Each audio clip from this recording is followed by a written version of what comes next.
One, two, three. Hello, everyone. welcome to the DMZ America Podcast for Friday, April 12th, 2024. On the left, I'm Ted Rall. On the right, I'm Scott Stantis. We're both editorial cartoonists, and we're doing it from the same place, a secret, undisclosed location.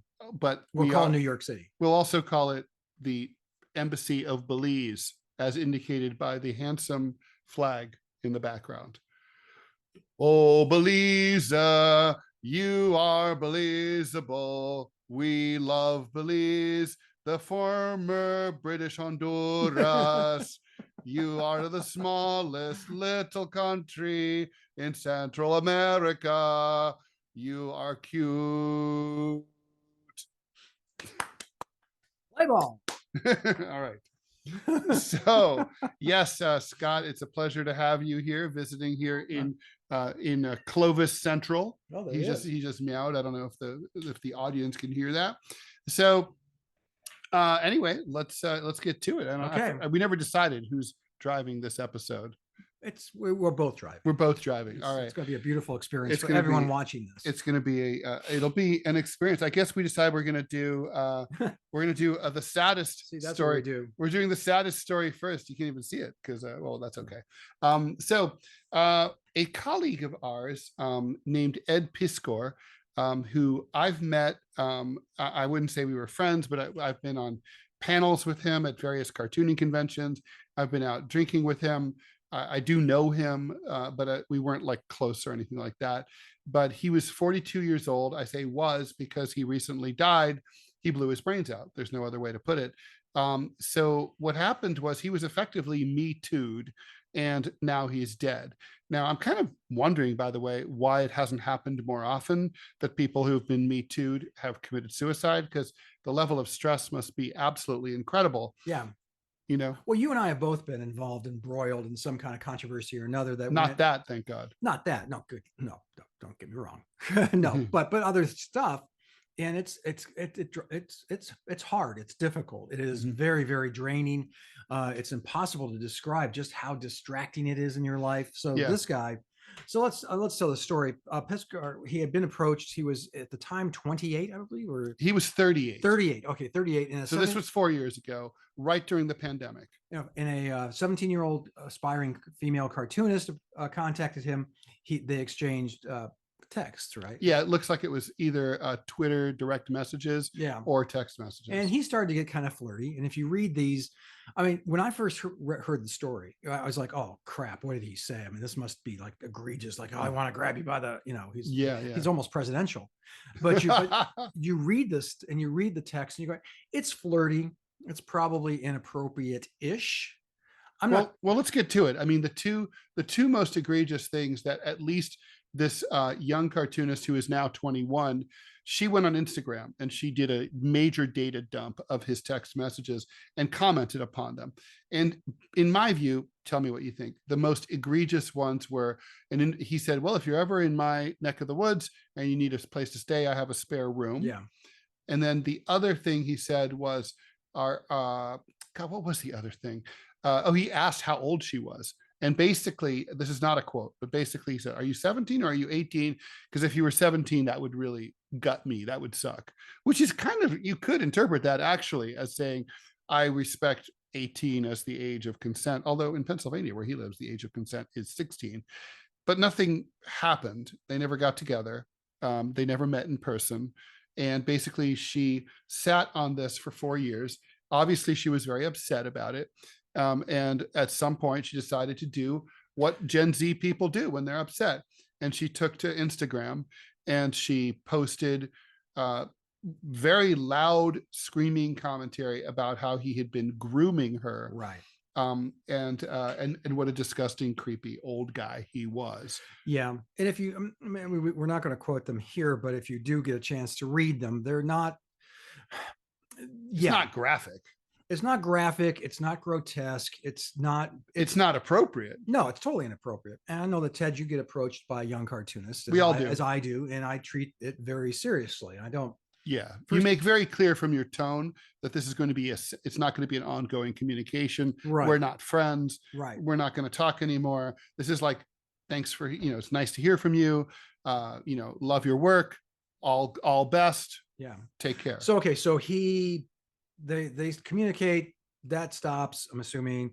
4 years go by. Now I'm wondering why she felt now versus 2 years from now or 2 years ago. Why does she ever say why she does not triggered her to do that? This happens a lot. Like it happened with Jean Carroll, right? Where, basically something that triggered her, well, I guess maybe Trump running for president again is what triggered her. Yeah. But it's like, or the person who accused Brett Kavanaugh, what's her name? Blasey Ford. Sure. No. Yeah. So sounds right. I think it's like, look, I could see that myself in that, like, for example, if Austin Butner, who was the publisher of the LA Times, who fucked me over, if he suddenly ran for governor of California, something I know he's thought about, I got to tell you, that would piss me off. And I might be like, I'm going to Instagram and I'm going to post all the shit that he did. I'm going to go crazy. I'm going to tell everyone this guy shouldn't be governor. So maybe, but Ed Piskor had a bunch of really good things start to happen in his life. He was a struggling, talented comic book artist, alt comic book artist. And he had a giant exhibition, 5-month long art show that was scheduled for him in Pittsburgh, where he's from. And also he was about to sign a $75,000 book advance deal with Abrams Books, which is a big deal in the world of comics. They have a very strong imprint. And also he was doing books for Fantagraphics, which doesn't pay very well, but is also, it's a publisher of some note and is highly regarded in the field of comics. So anyway, these three things all evaporated immediately after he was, after the Me Too thing happened. And, my wondering here is like, so she makes allegations. These are allegations. And I know, Instagram's not a court of law where you have a presumption of innocence, but they are allegations. They could be false. They could be falsified. I mean, they could be photoshopped. Right. Yeah. I mean, anything. So why not? Like when I first heard about this, I thought, well, I don't know what's going on here. And see, he said, she said, classic. And secondly, I thought, not my business. I'll just shut the fuck up and see how it plays out. And thirdly, I thought this is the kind of thing that could make you kill yourself. And so the third one, unfortunately, turned out to be true. He published a detailed suicide note, even down to accounting for how much cash he had in his wallet at the time of his suicide, so that if the police ripped off his corpse, his family would know. He published that on Facebook, and the world of comics has been all a Twitter ever since. Well, and it's been in Entertainment Weekly, it's been in Variety, Hollywood Reporter, and most recently it made it to the New York Times. This is a major national story, and the New York Times did a pretty shitty job reporting it, but I think it's worth noting and talking about and discussing. Well, and I'm not sure how this will come off, but it's two white guys, older white males talking about this. And I don't want to dismiss anybody's sensitivities here, because there are guys who are, villains. I mean, sure. I'm not sure this rose to that level. The fact that he got stripped of virtually everything, you said there's a bunch of good things happening in his life, and he got stripped of all of them. That's true. They were all, and he referred to that in his suicide. And he's like considered a hip hop cartoonist. At least that was how he kind of presented himself, which I'm not sure what that would mean. Well, it means that he drew a lot. He loved hip hop. It's hard for our generation, where hip hop was really not for white people, but you could enjoy it, but it wasn't for you. But he's 42. That's a different generation. For them, hip hop is for everybody. And he drew a very well-regarded Eisner Award-winning comics history of the hip hop scene in America. Oh, cool. And it's a good book. Well, and that's where for me, it goes to another point, which is like his art show. Mm-hmm. Why would you cancel that? Because if you're going to and it's the age-old question I've been going round and round in my head about, and I think I've come to a conclusion, but I'd be interested to know what you think, Ted. If the artist is a scoundrel, and I don't think this was a scoundrel moment, I really don't, But let's assume for a moment, then does that diminish the art? I mean, Picasso was a piece of shit. True. Yes, he was. But can you not go and enjoy a Picasso painting? I'm very good at compartmentalizing that kind of thing. I mean, I don't care that Johnny Lydon has Tory politics. I mean, he's an awesome, cool punk rock dude. I was friends with Johnny Ramone. He was a right-wing Republican who drove a Cadillac with a Reagan sticker on the back of it. Was he really? He was. I didn't know that about him. He was. God. And he was the guy who held the band together. You could argue that it took a conservative to be the business person and to like knock heads together to make sure the Ramones showed up, even, Dee Dee and Joey, who were fucked up beyond belief, to show up to their shows on time and stuff. And, make sure they had enough money to put gas into the Ramones van. Look, if we start getting into that, David Bowie, who nobody hates, totally flirted with fascism. He, during the 1970s, he was obsessed with it. He talked about it. Sid Vicious wore a swastika, to provoke people on stage. We can go on and on and on. If I'm going to only enjoy art and music by people whose politics I agree with, I'm not going to be enjoying much art. Or what kind of people they are. And that's what, really and truly, the art you have to separate from the person. And now, obviously, Piskor and his clients couldn't, so they dumped him. And this is some Me Too bullshit. You also mentioned that there was a mean girl element to this. There is, yeah. It's really interesting and notable that Trina Robbins, 85-year-old groundbreaking feminist cartoonist, just died a couple of days ago. She was a brilliant feminist cartoonist who made her mark in the 70s. But she was also an amazing fashion designer. Among other things, she designed the Barbarella's suit, but space suit. She did all sorts of cool shit, crazy, like a real child of the 60s and 70s, a real hippie girl from that scene. Anyway, and I've met Trina a bunch of times. Speaking of which, you just heard all the nice things I said about her. She was mean, man. She was a mean person. She was not nice at all. Okay. But who cares? I mean, whatever. It's like there's the work and then there's the artist, right? And she, but anyway, so she co-founded something called Friends of Lulu, which started I believe in the early 90s as a sort of a feminist collective to try to create a space within the world of women's comics. In a world that is very, very misogynistic and sexist. I mean, from the superhero art that objectifies women with huge breasts and giant and wasp waists, and just like at the conventions, the booth babes within the bikinis to draw people, dorks over to the booths, and it's a very male. It was and remains a very geek male dominated field, particularly in the world of superhero comics. Less so in alt comics, but even so, and in editorial cartooning, as you know, I mean, count the number of female cartoonists on the fingers of one or two hands, right? I mean, so it's like so there was no question, and still is, a major fucking problem with gender equality and equity in comics. But like happens a lot of the time, sort of like Donald Trump can identify the problem, but he's not good at administering a good cure.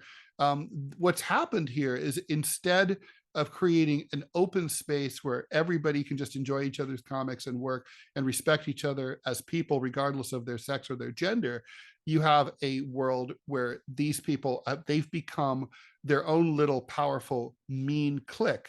And they're behind a lot of the reaction that happened when this news happened on Instagram, and suddenly it was reported without talking to Ed, as if it was gospel truth, under the doctrine, believe all women. Do not believe anyone. Listen to all women, listen to everyone, take everyone seriously, but don't believe anyone. And so these mean girls, and that's what they are. And if you really dig deep, they when you click through their feeds, they tend to be gay women. They tend to be very goth, man-hating, clearly man-hating, no matter what, mean ladies.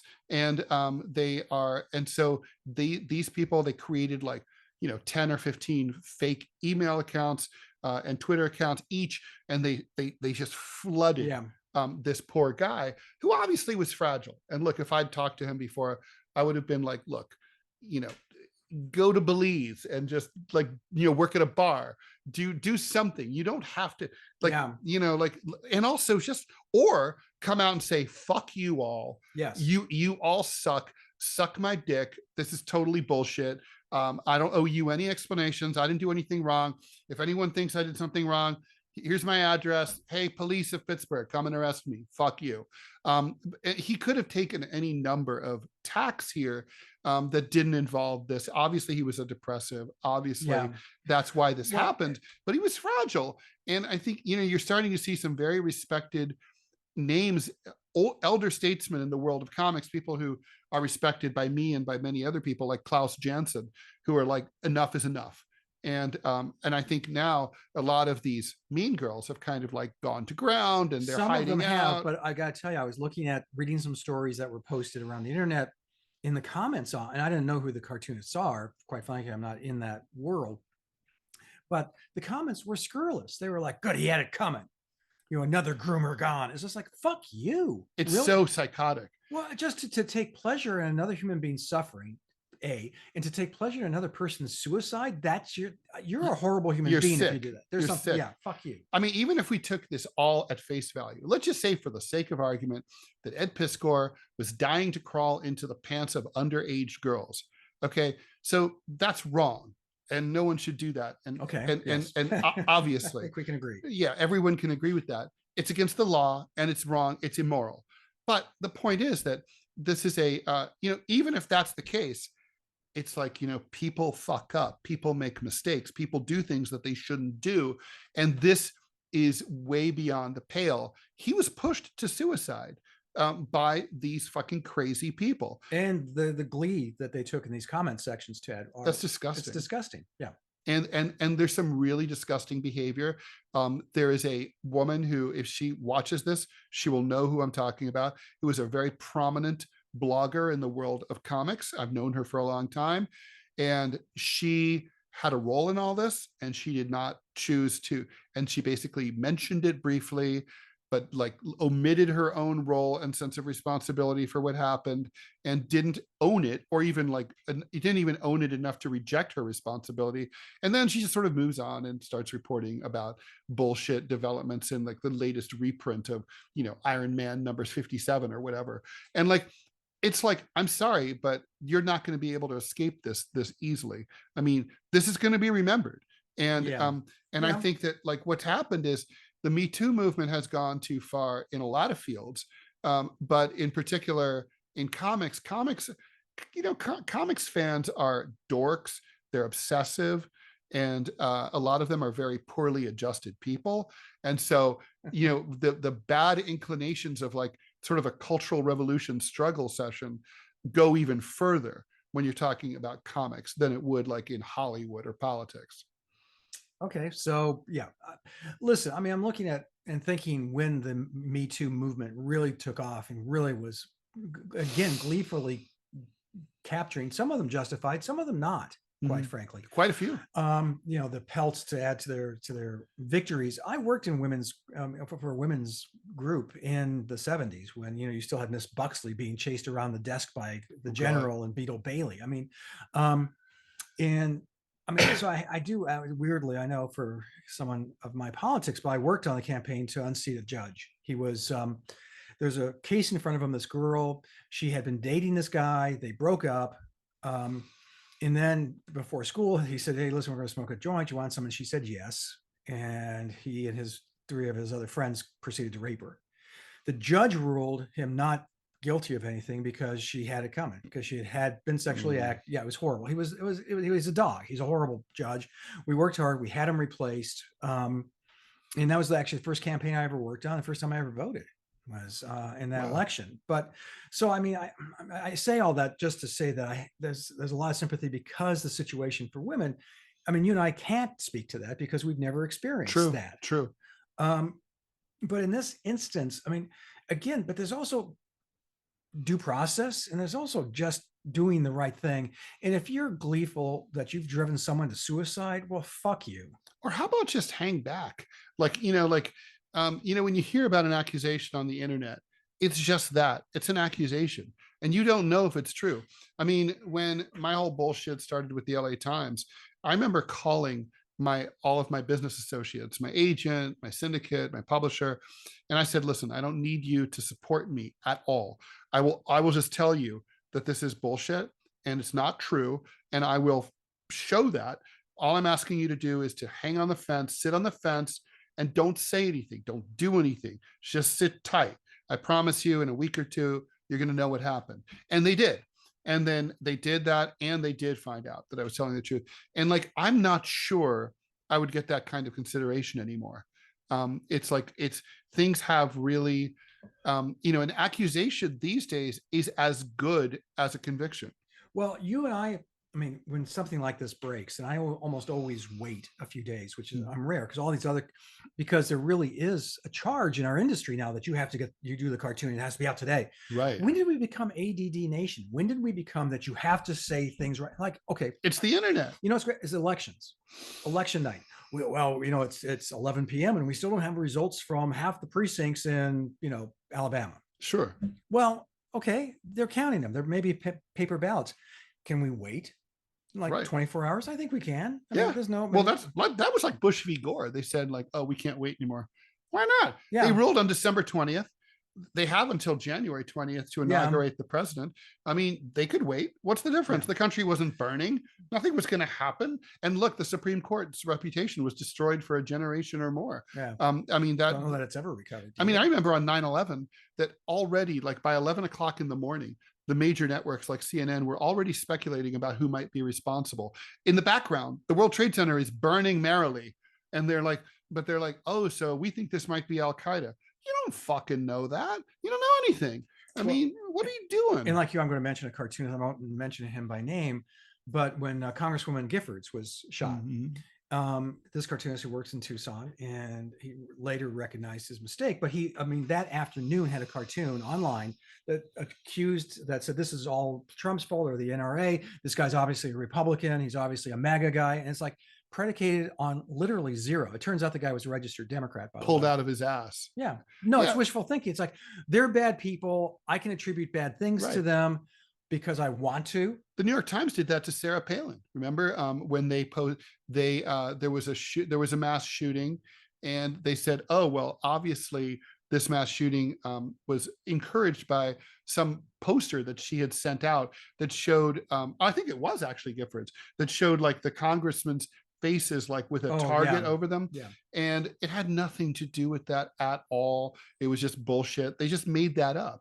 And in fact, she wasn't even responsible for the mailing, and she sued for libel, but the New York Times, we talked about this on other podcasts, knew that the Russia collusion story was bullshit. Yep. And they kept printing it. They still do. NPR, everybody still talks about the Russian collusion thing as if it was true. And now the Russian collusion, now there's the Russiagate 2.0 that's been launched, where they're saying that Russia is trying to interfere with the election. Again, no evelence whatsoever. Well, also, and no acknowledgement that it wasn't true last time. Right. And China is also trying to do it too, apparently. And perhaps the Belizeans. Yeah, I always look for those Honduran fucks. So the British Honduran fucks, they're the worst.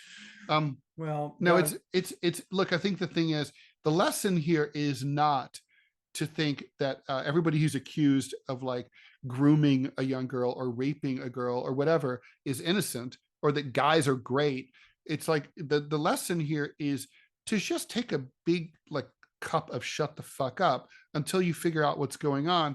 And also, does everybody have to comment on everything? If you read 600 comments, do you have to add your 601st comment that reads exactly the same way as all the other participants in the 2-minute hate?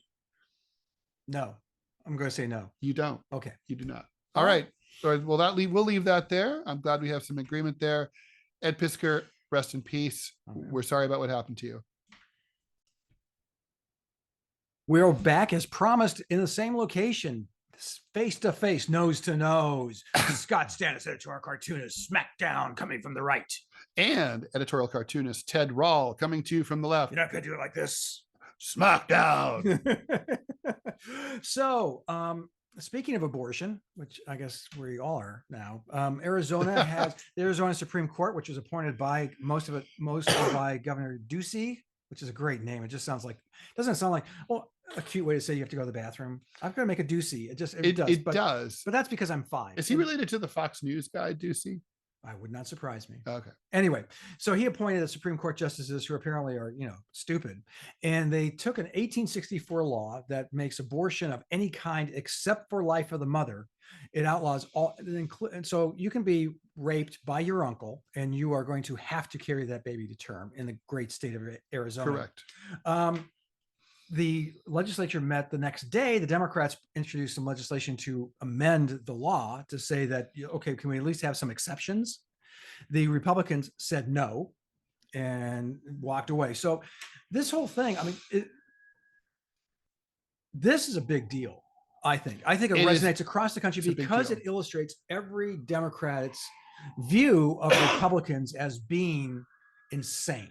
And they have lost their ever-loving mind. I've mentioned that before. I'm a recovering Republican because the party itself is just stupid now. And this is a great example.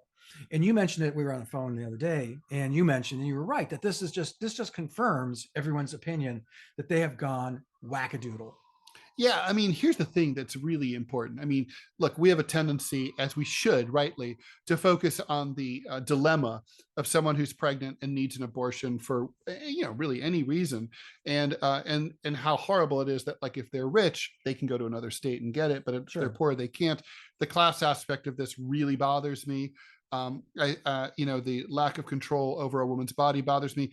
I am not at all insensitive to the argument that a fetus is an unborn child. I think that's science, that's true, and I think abortion is really fucking hard and complicated. But that said, I think all reasonable Americans, I bet all reasonable people, believe that we need these exceptions. And to put this in another way, we're seeing this all over the country now. Right now, Ohio, which is a red state, just passed a plebiscite legalizing, enshrining abortion rights into the state constitution. That's Governor J.D. Vance territory. Yeah. And it passed overwhelmingly in Ohio, I think by 60+%. Yeah. Yes, it did. And the thing is, I think you need to have 60% of the vote to amend the constitution in Ohio. Right now, they're gathering signatures to do the same thing down in Florida. That's almost certainly going to pass as well. I can't even imagine that there's a single state in the country where this would not pass. People, not to say that just because something is popular makes it right, but let's put it this way. Republicans have overshot Trump's official position that he came out with recently is we're going to believe this with the states. The problem is the states are doing a shitty job. Even the 1864 law that was just affirmed by the Arizona High Court, they allowed for the exception of the life of the mother. Texas doesn't. Effectively, it doesn't. There's actually already been a woman who almost died because Texas does not allow it has a life of the mother thing theoretically, but it doesn't actually work in the way that it was written. And the Texas State House in Austin seems to have absolutely no interest in fixing the language or amending it so that, Texas women don't, die. So, at bare minimum, I don't know what's wrong with Republicans that they're not willing to say, we need those classic 3 exceptions, right? Life of the mother, rape, and incest. I don't think that really goes far enough for the vast majority of Americans. But if you're not willing to say that, you're cuckoo for Cocoa Pops. You're nuts. Yeah, I think Americans, and we've had this discussion before, Americans are in large part libertarian. There's things they don't like, but they don't want the government to tell you what you can and cannot do. It really rubs them the wrong way. And that's why the abortion movement, and I don't know where this comes from because I didn't know that many Republicans, Ted, who were that batshit crazy pro-life. But this is and these are laws that are horribly written. Mm-hmm. And I've mentioned this before on this podcast. They didn't have any doctors help out with the draft. Well, why would you? It's really not a medical thing, is it? What do they know? Yeah. So in terms of what happened in Arizona, and the party embracing this, that's what I mean by saying this has national consequences, because this definitely confirms that the Republicans are indeed wackadoodle. They've gone extreme on this issue. It's a wedge issue because it's symbolic, because it's more than about itself. It's like flag burning, right? Like flag burning was inconsequential. How many people have ever seen an American flag burned? It never happens, basically. But it's, the idea that like Democrats were seen as like, you defend that, you think that's okay. It made them look like wackadoodle, crazy, America hating liberal douchebags. Well, this makes Republicans look not modern. It makes them look 19th century, Handmaid's Tale, Taliban, Al-Qaeda, Saudi Arabia. It makes them look all those bad things. It makes them look like woman-hating assholes, and it makes them look like they're not part of the 21st century. That's the real problem for Republicans. It's the framing puts them in an awful place. Well, what was interesting this morning, I was lucky enough to be on your show on Sputnik, and your co-host Angie Wong is a Republican, a Republican operative, and she was trying to. I've never seen anyone tap dance that fast or that hard in my life, saying that this is a good thing. We should own this. I'm going. So you're going to own something that 20% of Americans support. 15. Okay, let's say 12. I mean, it doesn't matter. I mean, nobody. Virtually, and no thinking person could look at this. Now, listen, on abortion, it's a complicated issue.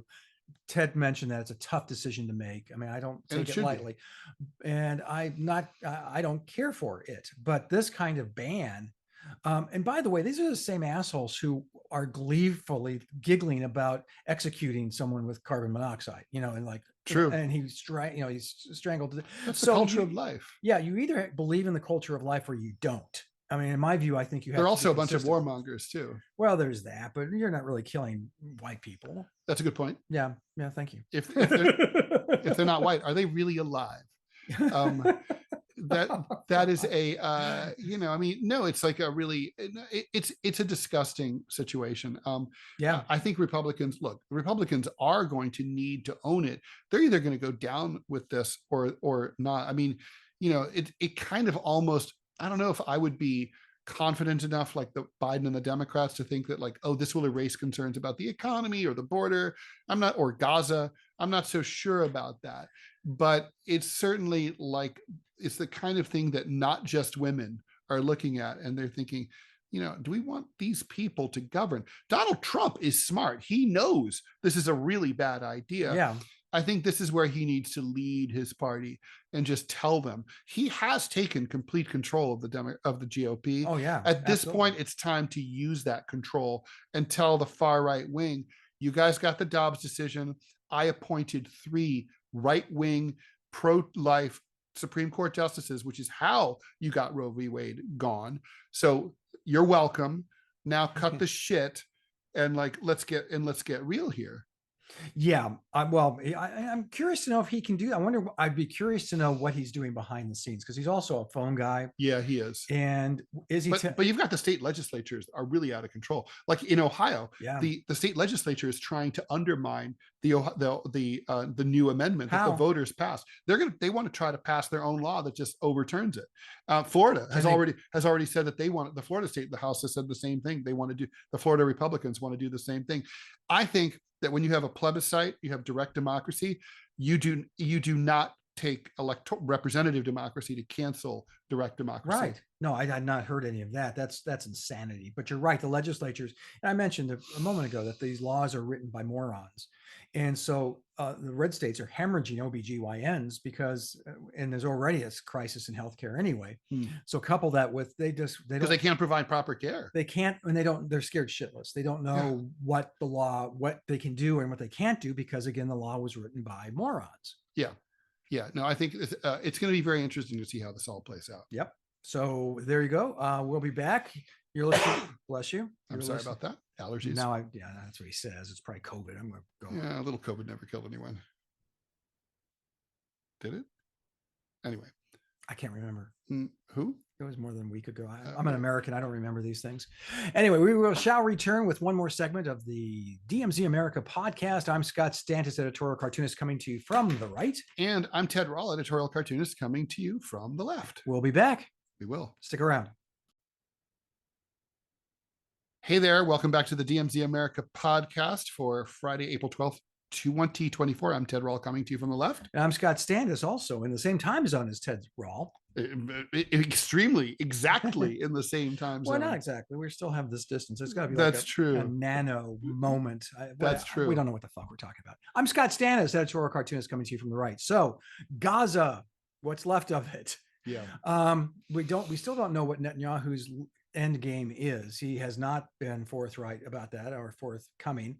And that's a problem for me and for many of people like me who are really very strong supporters, maybe even gallingly so, that some of our friends incorrectly. So I don't know about that, but I'm a supporter of the state of Israel, always have been. Actually tried to volunteer for the Israeli army back in the 70s. They had a recruiter come by. Yeah. Well, we've all made youthful mistakes.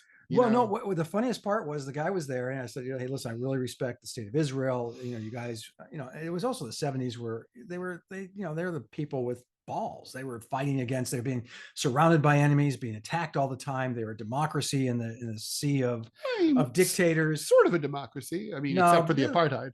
Well, no, back in the 70s, I would say it was definitely a democracy, but okay. But so I talked to the recruiter and the recruiter goes, so are you Jewish? I go, no. Do you read or speak Hebrew? No. Do you have any health issues? I go, well, I'm legally blind in my left eye. He goes, maybe it's best you stay in the United States. And so, you will fight the struggle for us here behind your drafting table. Yes. The front on the tilted drawing board. It was anyway. So I'm that kind of supporter of Israel. I really do feel very strongly but these actions now, 33,000 dead at this point, famine and more. Famine and starvation has officially been declared by the United Nations, and all of the diseases that come with famine, typhus. Yes, and and there doesn't seem to be any inclination of the Netanyahu government to start suing for some kind of peace, or at least framing what peace looks like. Well, they may be. The thing is, Netanyahu says he will not stop until Hamas is destroyed. What does that mean? And that no one knows what that means. And he wants to go into the last city that hasn't been flattened, which is Rafah, where most of the population now is 1.4 to 1.5 million out of the original pre-war population of 2.3. I'm guessing probably 300,000 are dead by this point in reality, but their bodies haven't been counted.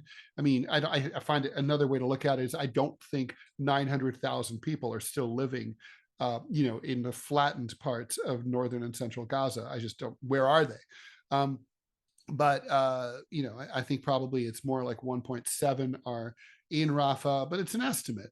Anyway, he says that he wants to destroy Hamas completely. He won't settle for anything other than a completely demilitarized Gaza Strip and maybe de-Palestinian. Well, if you're going to get rid of Hamas, you're going to have to, start bombing massage parlors in Dubai and also, Iran. It's one of those, the war on terror, which even then I thought that's dumb. What does that mean? Right. And which means that there's no, and I really do believe in the Colin Powell doctrine of war, what does it? Overpowering force, a definite war aim that's achievable. Right. And and popular support at home, which we don't have. Strategy. No. Well, we don't. 27% of Americans now approve of America's support of Israel. That is rock bottom. It's never been below 50% ever. And so what kills me, I'm going to come at this a different angle, is that because of Netanyahu's, I'm wondering if he's doing this for self-preservation. Because he's like their Trump. As long as he stays in office, he doesn't go to prison for corruption. You're right. And I suspect, and so this is a hell of a price to pay. And Israel is going to have a lot to answer for. And they are. They've already been charged with genocide in the International Court of Justice. A preliminary ruling indicates that they probably will be found guilty of genocide. There's going to be possible trade sanctions. Turkey has already imposed sanctions on Israel. And that's important. Turkey and Israel used to be pretty friendly. Yeah. They used to help each other out in earthquakes and natural disasters. It's very surprising to see how that relationship has soured. You could say that might be Erdogan and his Muslim nationalism. I don't think that's it. But I don't think that's it either. I think Israel has changed. Yeah. They have a far right government. Look, at this point, I think Israel I predicted this would happen. they've gone too far. And now the two-state solution is probably off the table. I think at this point, the only logical way to bring this in for a landing from a standpoint of the international community is to admit that the 1947 experiment with a Jewish state has failed. And now to say, okay, that was a colonial settler project. We are now going to merge what we now call the West Bank and Israel and Gaza. We're going to turn that into some kind of republic, call it, I don't know, the Republic of Palestine, whatever you want to call it. One man, one woman, one vote. And leave it at that. We're just not going to be able to have a religious state, because a religious state has to be like Vatican City. It has to be small. It can't be multi-ethnic. I mean, otherwise you end up with a demographic war. I mean, just think about before all this happened decades ago, Jews in Israel were deeply concerned about the birth rate of Israeli Arabs. And they were like, well, we're going to be a minority in our own country. This just doesn't work. I'm not getting into the morals of it. It's just, I'm not saying, and by the way, I want to be really clear here. There's a big difference between saying you want to abolish the state of Israel and saying that you want to abolish the Jews who live in the state of Israel. No one sane wants to do the latter. People on the left in America some of us want to abolish the state of Israel, but we want the Israelis to live in peace in what is now Israel, side by side with their Palestinian brothers and sisters. I'm going to take some exception to saying that Israel is a failed state. I disagree with you. I still think it's it still shines in my mind as a beacon of democracy in that area. But you're right about its treatment of, and in fact, one of my very favorite writers of all time, P.J. O'Rourke, talked about when he did War is Hell or Peace is Hell or Vacations in Hell. That was it, and was part of that column. But he'd written about going to Israel and then going to Gaza, and his take. He said the way they treat the Palestinians is, and the only way that PJ could do it, he says, this is bullshit. Well, of course it's bullshit, Scott. I don't know how you can say it's democratic. I mean, in a democracy, you have one man, one vote, right? Mm-hmm. Well, I mean, the point is that, setting the Israeli Arabs, they have lesser of a voice in the Israeli system than the Israeli Jews. But setting that aside, you could make the argument that it's some kind of democracy. I mean, ours is kind of a democracy. Also, we don't allow everyone on the ballot. For example, the RNC and the DNC choose who the nominee is going to be. We don't really get to choose Jill Stein or Cornel West or RFK Jr. really. So there's a lot of things that we can't really say. But if Israel did not occupy the West Bank and the Gaza Strip, they could say that, but they do. That means effectively that territory has been, and it's not temporary, it's been a half century. They've been sitting on top of that territory. They're not leaving. So effectively, that's part of Israel. They control it. So they have a population that is over 50% of the entire territory that has no votes at all. These are stateless people. They don't have a passport. They are not considered citizens of a nation state at all. They're like the Kurds or the Uyghurs or people like that. That was always my argument about Israel. You can love something and still think it's doing some pretty shitty stuff. But that's not a democracy, is my point. If they had, I guess you could make the argument if they had said, let the Palestinian Authority, we recognize Palestinian Authority as the Republic of Palestine. We exchange ambassadors. You're in charge. You have full sovereignty. You have your own army. Blah blah blah blah. We recognize you. We have. Then Israel could say we're a democracy, but they can't say that as long as they're occupying so much territory. Right. Well, I was going to say occupiers can't be. You can't be democratic and be an occupier. It's just those two. That's what those two ideas. And the occupation has gone on for so long that it has put a lie to. You make a point. I still think it has democratic bones, and it still has democratic institutions and functions. Sure. It has a Knesset and all that. Yeah. But it doesn't represent. I mean, when most of the people, or even let's just say a sizable minority of a population, doesn't have any voting rights, you don't have a democracy. But you're saying that Palestinians should vote in Israeli politics? I mean, that's yes. If it's a democracy. No, they don't have their own politics to vote for. Well, they have the two territories. You have Gaza and you have the West Bank, occupied by Israel. Yeah, well, that's my point. Yeah, I mean, and those are those aren't real governments. I mean, first of all, there hasn't been an election in Gaza ever since the Hamas coup d'etat. Yeah, I believe since 2005, if memory serves. Right. So there's. Well, I'm not saying that the Palestinian territories are democratic. They're not. I'm saying Israel. But I'm saying that but Israel controls everything that happens there. So well, therefore, because they're the it, occupying power. You can't have it both ways. You can't say they're occupying and yet Hamas is in control. No, I'm saying I'm just addressing the fact that Hamas is like the puppet regime. They're like Vichy, and under Hamas is like Vichy under the Nazi Germans, because, well, first of all, the Israelis installed and funded them to the tunes of billions of dollars. I mean, they wouldn't be there if not for Israel. Netanyahu he viewed Hamas as like a counterweight. He wanted a more radical faction to divide and conquer from Fatah, which was the old PLO, right? That was the Arafat thing. And he was like, oh, let's divide and conquer the Muslims and the Palestinians. And that's what he did. It was a brilliant plan. It worked. Well, until it didn't. Well, like all stupid plans, they're brilliant until they're stupid. So going forward, okay, you're President Rall. I think I know what your answer is going to be, but go ahead. You're President Rall. You're faced with this situation in Gaza. Yeah. What do you do? Well, you call President Netanyahu and you say, I regret to inform you that our alliance has reached a critical stage. And we are going to need to see a total withdrawal of Israeli troops from both Gaza and the West Bank. We're going to need to see all Israeli settlers, all 700,000 of them, evacuate the illegal settlements that the UN has declared in the West Bank. And then at that point, if you would like to talk about ongoing military and financial support that we've been providing quite generously since the Camp David Accords and beyond, before that, we will do that. We would love to do that, but we need to be partnered with a free, democratic, peace-loving country. So what we will do is we will offer you immense security guarantees, but you are going to need to tear down those fences, all the security walls. Mm-hmm. You can let people stay in Gaza or whatever. You're going to rebuild Gaza. You're going to rebuild the West Bank.